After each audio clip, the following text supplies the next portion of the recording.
Assalamualaikum warahmatullahi wabarakatuh. Segala puji bagi Allah Subhanahu wa taala yang telah melimpahkan rahmat dan karunia-Nya kepada kita semua sehingga kita dapat melihat video ini secara bersama-sama. Eh, Perkenalkan, nama saya Debi Artesivindo, BP 1810831019 dari jurusan Ilmu Politik Fakultas Ilmu Sosial dan Ilmu Politik Universitas Andalas. Yang terhormat kepada Bapak Dr. Aidinil Zetra, SIPMA, dan yang terhormat kepada Bapak Muhammad Fajri, SIPMA. Baiklah, pada kesempatan kali ini saya akan menjelaskan tentang skripsi saya yang berjudul Pengaruh Tokoh Masyarakat Terhadap Marketing Politik Hendra Joni dan Rusmayul Anwar pada Pilkada Bupati Pesisir Selatan tahun 2015. Pada skripsi saya ini terdiri dari atas 3 bab. Yang pertama yaitu bab pendahuluan yang terbagi atas latar belakang, rumusan masalah, tujuan penelitian, dan manfaat penelitian. Dan pada bab 2 yaitu kerangka teori terbagi atas tinjauan pustaka, kerangka teori, model analisis, dan hipotesis serta definisi operasional. Serta pada bab 3 terdiri dari pendekatan atau tipe penelitian, yang kedua yaitu lokasi penelitian, yang ketiga populasi dan teknik pengambilan sampel, yang keempat ada unit analisis, yang kelima ada jenis, teknik, dan alat pengumpulan data, yang keenam yaitu validitas dan reliabilitas penelitian, dan yang ketujuh ada analisis data, dan ke-8 ada struktur penelitian, dan yang ke-9 ada pengujian hipotesis yang telah saya tampilkan pada PPT atau PowerPoint di atas. Baiklah, saya akan menjelaskan pada bagian yang bab pertama yaitu pada pendahuluan yang terdiri atas bagian latar belakang. Pada latar belakang ini dijelaskan bahwa pilkada atau pemilihan kepala daerah merupakan proses perekrutan pejabat politik di daerah yang berkedudukan sebagai pemimpin daerah yang bersangkutan yang dipilih langsung oleh rakyat secara demokratis tanpa melalui lembaga legislatif atau Dewan Perwakilan Rakyat Daerah atau DPRD. Hal ini sesuai dengan amanat pasal 56 Undang-Undang Nomor 32 Tahun 2004 tentang pemerintahan daerah. Kepala daerah dan wakil kepala daerah dipilih dalam satu pasangan calon yang dilaksanakan secara demokratis berdasarkan asas langsung, umum, bebas, rahasia, jujur, dan adil. Pemilu atau pilkada tidak akan pernah terlepas dari yang namanya marketing politik, yang mana di dalam marketing politik ini calon kandidat akan memberikan barang atau jasa yang mereka tawarkan kepada masyarakat agar masyarakat tersebut empatik dan simpati kepada calon kandidat tersebut, sehingga apapun yang dilakukan oleh calon kandidat yang akan bersaing dalam kontes pemilu tersebut, mereka akan mendapatkan support dari masyarakat sehingga mereka tetap percaya diri untuk terus maju untuk memenangkan kontes tersebut. Marketing politik bukanlah suatu konsep untuk menjual partai politik atau calon kandidat kepada pemilih yang akan memilih.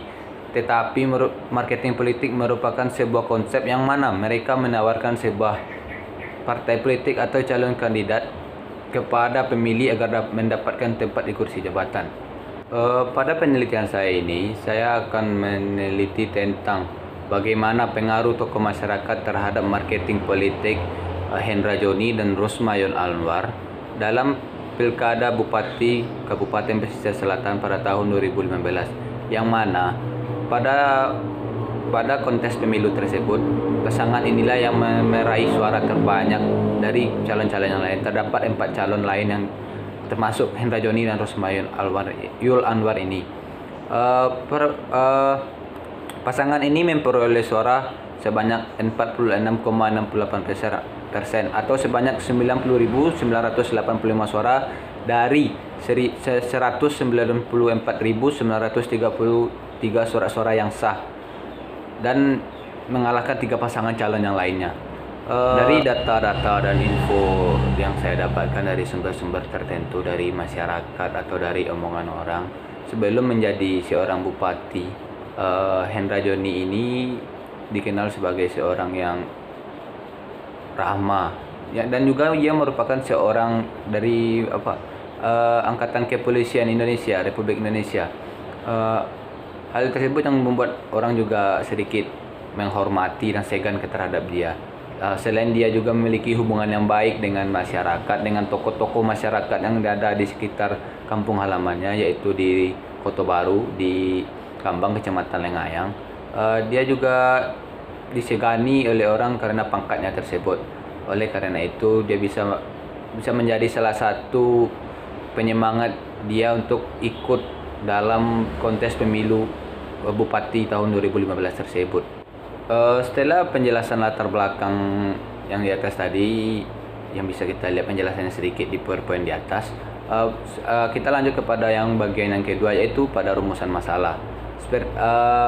Jadi di sini saya dapat menarik beberapa rumusan masalah, yaitu yang pertama, bagaimana pengaruh tokoh masyarakat terhadap partisipasi politik, dan yang kedua, apakah ada pengaruh tokoh masyarakat terhadap kemenangan calon bupati dan wakil bupati Hendra Joni dan Rusma Yul Anwar. Dan yang ketiga yaitu bagaimana marketing atau pemasaran politik yang dilakukan oleh pasangan calon tersebut. Dan pada bagian yang ketiga ada tujuan penelitian. Jadi tujuan penelitian saya ini adalah untuk mencari tahu apakah memang ada pengaruh tokoh masyarakat terhadap marketing politik Hendra Joni dan Rusma Yul Anwar dalam pilkada Bupati Kabupaten Pesisir Selatan tahun 2015 tersebut. Dan yang keempat yaitu ada manfaat penelitian. Terdiri dari manfaat penelitian secara teoritis. Secara teoritis, manfaat penelitian ini diharapkan mampu untuk menjelaskan bagaimana pengaruh tokoh masyarakat terhadap partisipasi politik memilih, dan untuk mengetahui marketing politik yang baik yang dapat digunakan oleh pasangan calon tersebut supaya bisa dicontoh dan diterapkan oleh calon-calon pemimpin yang lainnya yang akan bertanding pada kontes pemilu berikutnya. Kalau secara praktis, manfaat penelitian ini dapat memberikan gambaran wawasan, pemahaman serta pembelajaran yang baik untuk peneliti maupun untuk halayak yang banyak, dan lebih bagusnya untuk calon-calon pemimpin yang akan bertanding dalam kontes pilkada yang akan dipertandingkan untuk waktu yang akan datang. Oke, baiklah, kita masuk kepada bab yang kedua, yaitu kerangka teori dan konseptual. Pada bagian bab 2 ini terdiri dari tinjauan terdahulu. Saya akan menjelaskan tinjauan terdahulu ini terlebih dahulu. Pada tinjauan terdahulu ini, ya, di sini menjelaskan bagaimana peneliti membandingkan penelitian dia sendiri dengan penelitian yang terdahulu yang memiliki ciri-ciri yang hampir sama dan teori serta konsep-konsep yang hampir sama pula. Oke, pada yang kedua yaitu kerangka teori. Pada bagian kerangka teori ini, peneliti memilih dan mengambil sebuah teori untuk dijadikan acuan untuk terjun ke lapangan untuk mencari-cari data-data serta informasi.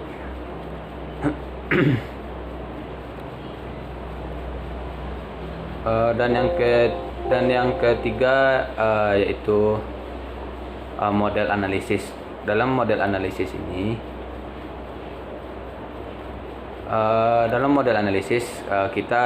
peneliti dapat menarik beberapa variabel. Yang pertama variabel X yaitu pengaruh tokoh masyarakat, dan variabel Y-nya yaitu marketing politik. Dan yang keempat itu ada hipotesis. Hipotesis menurut Sugiono merupakan jawaban sementara terhadap rumusan masalah penelitian, di mana rumusan masalah penelitian telah dinyatakan dalam bentuk kalimat pertanyaan. Hipotesis juga merupakan jawaban sementara terhadap tujuan penelitian dan suatu pernyataan tentang hubungan antara dua variabel atau lebih. Hipotesis juga disebut sebagai dugaan sementara dari jawaban rumusan masalah. Terdapat dua macam hipotesis yang dapat kita pakai, yaitu hipotesis nol dan hipotesis alternatif. Dan yang kelima yaitu ada definisi operasional. Definisi operasional ini merupakan unsur-unsur penelitian yang memberitahukan bagaimana mengukur suatu variabel. Dengan pengukuran ini, angka dapat diketahui indikator-indikator apa saja yang mendukung penganalisaan dan dari berbagai variabel-variabel tersebut. Baiklah, setelah saya menjelaskan tentang bab 2 dan bagian-bagian dari bab 2 tersebut, kita akan masuk kepada bab 3 yaitu metode penelitian. Dan metode penelitian ini terbagi atas beberapa bagian pula. Yang pertama yaitu ada pendekatan dan tipe penelitian. Pada penelitian saya ini, saya mengambil menggunakan metode penelitian kuantitatif dan menggunakan pendekatan penelitian kuantitatif deskriptif. Penelitian deskriptif adalah penelitian yang dilakukan untuk mengetahui nilai variabel mandiri, baik satu variabel atau lebih, tanpa membuat perbandingan atau menghubungkan dengan variabel lain. Deskripsi juga diartikan sebagai pemahaman orang tentang sesuatu. Oleh karena itu, penelitian deskriptif dapat dilakukan melalui metode penelitian kuantitatif, serta dapat juga dilakukan dengan menggunakan metode penelitian kualitatif. Yang bagian yang kedua yaitu ada lokasi penelitian. Pada penelitian kali ini saya mengambil lokasi di Kabupaten Pesisir Selatan, yang mana memang di sanalah tempat waktu pilkada itu berlangsung. Tapi saya lebih memfokuskan kepada lokasi di mana kampung halaman dari calon yang akan saya teliti tersebut, yang berada di Kecamatan Empat Jorai dan Kecamatan Lengayang. Yang ketiga yaitu ada populasi dan teknik pengambilan sampel. Populasi, kita masuk pada bagian populasi dulu. Populasi adalah sebuah kelompok yang kepada mereka hasil pemeriksaan akan yang dilakukan hendak digeneralisasikan. Populasi adalah jumlah keseluruhan dari satuan-satuan atau individu-individu yang karakteristiknya hendak diteliti. Populasi dalam penelitian ini adalah sekumpulan masyarakat yang telah dipilih karena status dan tingkat bilangan mereka di dalam masyarakat Kabupaten Pesisir Selatan. Ciri-ciri populasi dalam penelitian ini adalah memiliki tingkatan sosial yang lebih tinggi dalam kelompok masyarakat tersebut atau orang yang lebih dihargai. Ciri lainnya yaitu populasi berdasarkan perbedaan lain, yakni populasi target yang merupakan jenis populasi yang telah ditentukan sesuai dengan masalah penelitian. Yang kedua yaitu ada sampel. Sampel merupakan bagian dari populasi. Sampel disebut juga sebagai sebagian kecil dari populasi yang diambil untuk mencari data dan fakta yang nantinya akan digeneralisasikan kepada kelompok yang lebih besar. Sampel yang baik adalah sampel yang representatif, yaitu sampel yang bisa menggambarkan keadaan populasi secara keseluruhan. Dalam sebuah penelitian, pemilihan sampel atau pengambilan sampel memiliki peranan penting dalam sebuah penelitian tersebut. Apabila sebuah penelitian tidak dapat diaplikasikan kepada subjek di luar sampel, maka penelitian tersebut tidak dapat memberikan pengetahuan baru. Pada bagian yang ketiga yaitu ada teknik penarikan sampel. Pada penelitian kali ini saya peneliti menggunakan teknik non-probability sampling. Teknik non-probability sampling ini merupakan teknik pengambilan sampel yang tidak memberikan peluang atau kesempatan yang sama bagi setiap unsur atau anggota populasi untuk menjadi sampel. Sedangkan model pengambilan sampel yang peneliti gunakan adalah sampling purposive. Sampling purposive adalah teknik penentuan sampel dengan pertimbangan tertentu. Pemilihan sekelompok subjek dalam sampling purposive didasarkan atas ciri-ciri tertentu yang dipandang mempunyai sangkut paut yang erat dengan ciri-ciri populasi yang sudah diketahui sebelumnya. Maka dengan kata lain, unit sampel yang dihubungi disesuaikan dengan kriteria-kriteria tertentu yang diterapkan berdasarkan tujuan penelitian. Yang selanjutnya yaitu ada unit analisis. Dalam unit analisis ini dalam sebuah penelitian berguna untuk memfokuskan kajian atau tujuan yang akan diteliti agar dapat menjawab masalah penelitian yang sedang diteliti. Yang kelima yaitu ada jenis teknik dan alat pengumpulan data. Penelitian ini menggunakan jenis data, yakni data primer dan data sekunder. Data primer merupakan data yang diperoleh dari kuesioner online. Peneliti mengambil langkah ini karena pembatasan sosial yang sedang dilakukan oleh pemerintah atau PSBB, pembatasan sosial berskala besar. Sedangkan data primer adalah data penunjang penelitian seperti hasil dari wawancara terhadap masyarakat setempat jika memungkinkan, jurnal, skripsi, serta pendukung lainnya. Teknik pengambilan datanya ialah dengan cara memberikan kuesioner yang telah berisi pertanyaan-pertanyaan terkait masalah penelitian ini kepada masyarakat. Sedangkan alat pengumpulan data yang peneliti gunakan adalah kuesioner. Kuesioner merupakan lembaran yang berisi beberapa pertanyaan dengan struktur yang baku. Hasil dari kuesioner ini akan terlihat dalam bentuk angka, tabel analisis statistik dan uraian serta kesimpulan hasil penelitian.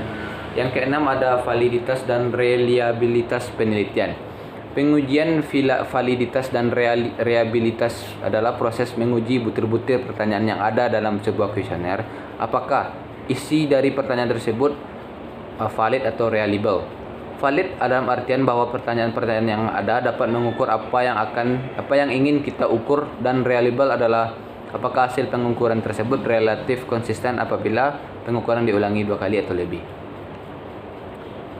Reliabilitas dan validitas merupakan bagaimana kita mengukur kualitas dari definisi operasional yang dipilih. Yang selanjutnya yaitu ada analisis data.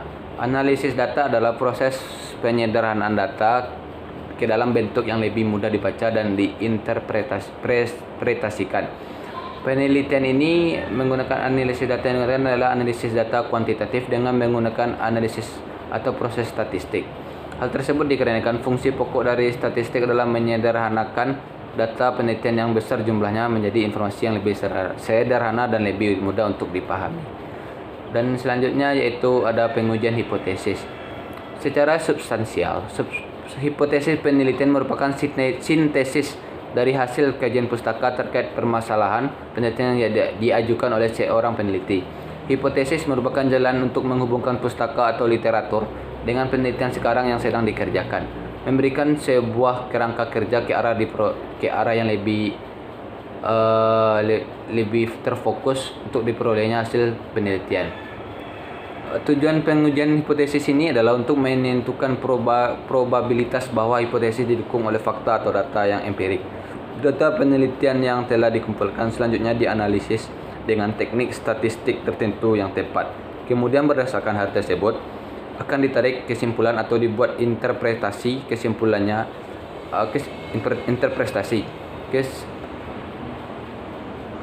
Yang selanjutnya yaitu struktur penulisan. Pada bagian struktur penulisan ini, peneliti menggunakan rancangan ada 3 bab seperti yang telah dijelaskan di atas dan seperti yang telah dilihat di PowerPoint di atas ini. Terdiri dari bab 1 pendahuluan. Bagian dari bab 1 ini terdapat pembahasan mengenai latar belakang masalah, rumusan masalah, tujuan penelitian serta manfaat penelitian. Dan pada bab kedua berisikan tinjauan pustaka dan yang lain seperti yang dijelaskan di PowerPoint tadi, yang ditulis di PowerPoint. Dan bab ketiga yaitu ada metode penelitian yang telah dijelaskan belum lama ini. Mungkin hanya segitu yang dapat saya sampaikan dan yang dapat saya tampilkan. Semoga dapat memberikan wawasan dan pemahaman kepada halayak banyak, kepada yang telah menonton. Terima kasih atas waktu yang telah diluangkan. Jika ada yang salah dan kurang sempurna, karena kita sama-sama tahu bahwa manusia ini adalah manusia yang penuh dengan kekurangan dan manusia pendosa. Saya mohon maaf sedalam-dalamnya jika ada kata yang kurang menyenangkan. Wabillahi taufiq wal hidayah. Assalamualaikum warahmatullahi wabarakatuh.